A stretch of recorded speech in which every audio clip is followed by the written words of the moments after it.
Sean. Your Honor. Good morning, ladies and gentlemen. I want to talk to you about two things. First, I do want to, as Ms. Shaw did, give you a little bit of a preview as to what I think this evidence is going to show. But first, I want to talk to you about some fundamental principles of law that the judge has already discussed with you, which I want to highlight just for you to keep in your minds during your taking in this testimony. The first, and the judge has already told you this, but it's so important to you that I remind you, is that I represent an innocent person. I represent David Creato. Stand up, would you please, DJ? He goes by DJ. He's David Jr. You can have a seat. And he's accused of what I think is the most heinous thing a person can be accused of. But he's innocent. He's innocent for two reasons. One, the reason that his Honor's already told you, he's presumed innocent. The law, and it's the most important fundamental principle of criminal law in the United States. He's presumed innocent, which means if this stops today, if this stops after Ms. Shaw has put on all of her evidence and an earthquake swallows the world, he's innocent. And the reason we have that presumption of innocence, is because every single person can be accused of the littlest bit of evidence, or the greatest bit of evidence, or as you're going to see in this case, a complete lack of evidence. And that presumption of innocence stays unless and until the prosecution meets its burden of proving him guilty beyond a reasonable doubt. And we're going to talk about that more at the end of this case. And I'll tell you now, what I say is in testimony, the Shaw says is in testimony. The only testimony you get is from that witness stand. As far as legal instructions, you don't get it from me, you don't get it from Ms. Shaw, you only get it from His Honor, Judge Kelly. But when we talk about reasonable doubt, the judge is going to instruct on, he's going to tell you that it's a doubt that a reasonable person would have for taking action in a matter of instance. And I submit to you that there is not going to be proof enough in this case to find Mr. Creato guilty of his charges. That burden of proof absolutely stays with the prosecution from now until this case is over. Mr. Creato and I don't have to ask a question. I don't have to ask a witness a single question. I don't have to open to you. In fact, if you remember yesterday, Judge Kelly said several times in the morning, Ms. Shaw is going to open the defense if they choose. He can give you an opening because I don't have to. We can sit there and play tic-tac-toe this entire trial, and you can still find the defendant not guilty unless and until they meet their burden. We're not going to do that, obviously. That demeans the dignity of what's happening here. It means the absolute tragedy that's happened here, and it's certainly not in the interest of this young man. But we could do it, and the law says that is what the burden of the prosecution is.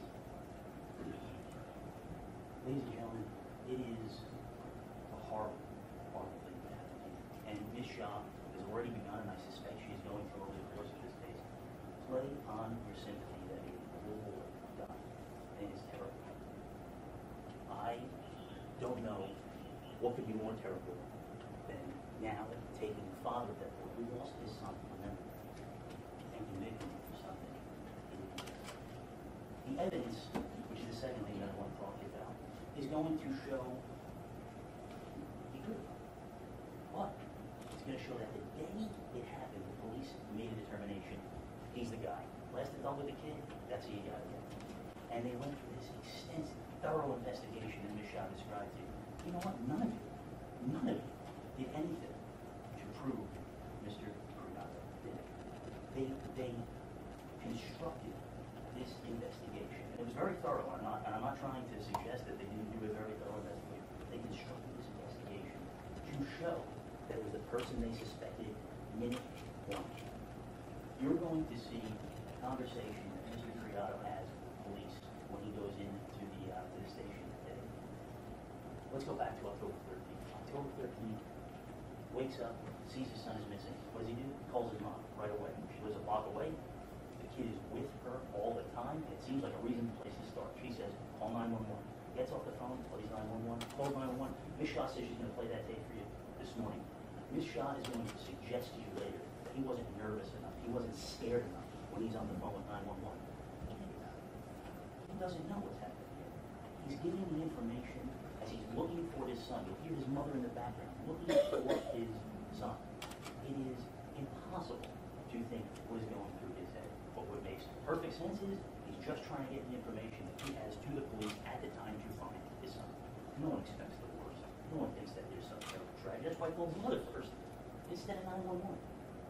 The police ask him to come down the station, and he spends the day, not 2 hours, the rest of the day being interrogated by police. You break in there, they lie to him, they try to trick him, they try to get him to say, yeah, I did something more, I did something more. He doesn't. He answers every single one of the questions. There is nothing that they try to get from him that he isn't completely honest about, including telling them about how he was jealous about his girlfriend, including giving him his phone and saying, yeah, no, that is a spot where I go to regularly. That is a spiritual place for me.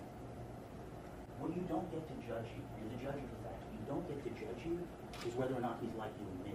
You don't get to judge whether his spirituality or his religion or his belief in astrology or the cosmos or anything like that is appropriate or weird. You don't get to do that.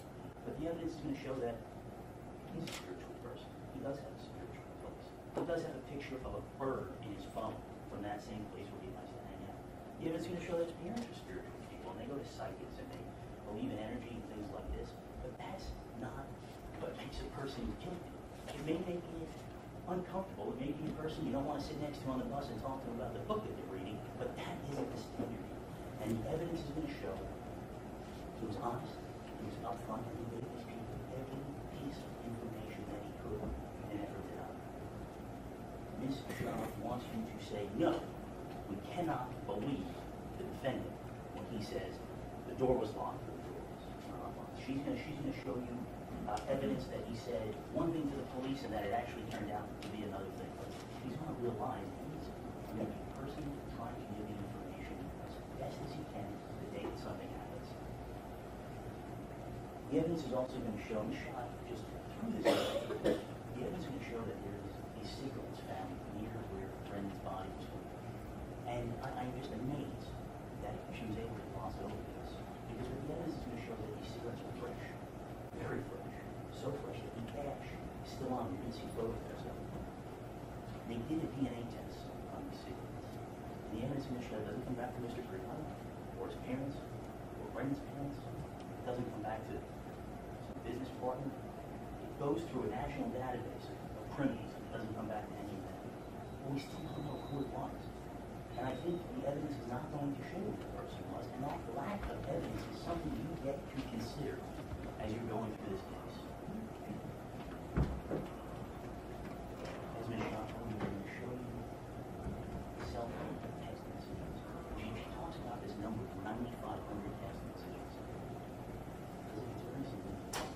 Over the course of this entire case, I don't know how often anybody here texts, but I think the evidence is going to show 9,500 text messages back and forth between a 17-year-old and a 22-year-old over the course of months.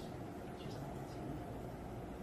I believe the evidence is going to show that despite a lack of actual medical anatomical reason for Brendan's death, that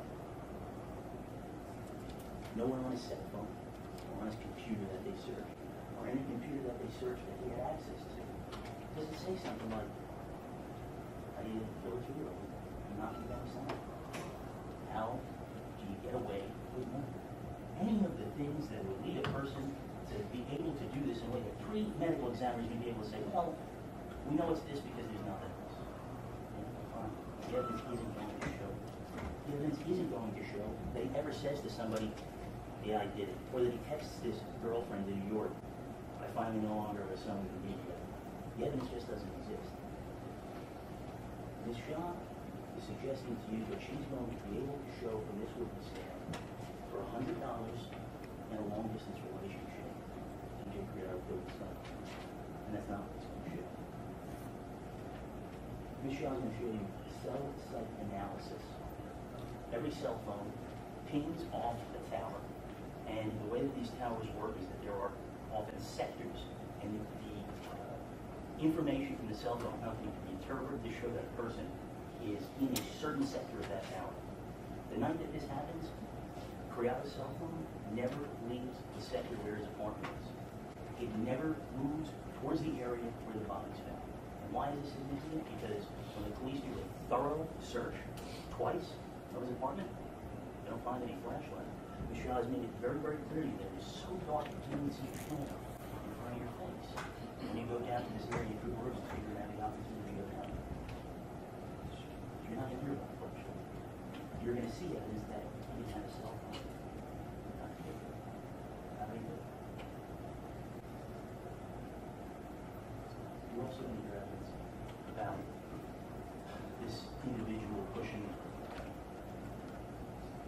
suitcase. There's evidence of individual pushing a stroller. There's a lot to suggest that there were other people out there. But no, not one person is going to take this stand and say, I saw Creato. I saw Creato walking. I saw a person walking with a little boy, holding a little boy, carrying a little boy, pushing a stroller with a little boy. There's going to be no evidence anywhere. Ladies and gentlemen, you are going to hear some evidence that suggests DJ Creato didn't have a lot of money. You're going to hear evidence that suggests that his parents don't have a lot of money. You're going to hear evidence that he was jealous that his girlfriend may have had another boyfriend or some other boyfriend. But you know what you're not going to hear? You're not going to hear anything to suggest that he ever did anything but love his son, that he did anything but take care of his son. And if he wanted out, you're going to hear evidence that nobody was going to harm him. In fact, you're going to hear evidence, ladies and gentlemen, that sometime in 2013, he had to get away for a little while. His son was about a year and a half, and he moved to California. His parents just picked up the slack. His mother just picked up the slack. No one asked for anything. Nobody brought him into court. Nobody said, I'm going to sue you. If he wanted out, he wanted out. DJ's parents were into things. They took care of his boy just as much as anybody. As Michelle has already told you, you're going to hear evidence that when his girlfriend says, hey, I don't want your son around anymore, his response is, let's go camping with him. Does that sound like evidence that's going to suggest he was going to get rid of him? She says, I can't have what I want. He says, well, you can in the future, but you can't in the past. Does that sound to suggest evidence that means he's going to do it, or, hey, look, what's done is done, but moving forward, we can do what we want? That's what the evidence will show, ladies and gentlemen. And at the end of this case, you may wonder, you may ask, you may think, maybe, you may understand why the police did what they did in trying to build a case around the person they built it on. But you're not going to be able to say beyond reason that he's guilty. I'm going to ask you to find out guilty. Thank you. Thank you, Counsel. Mr. Shaw, you ready for the first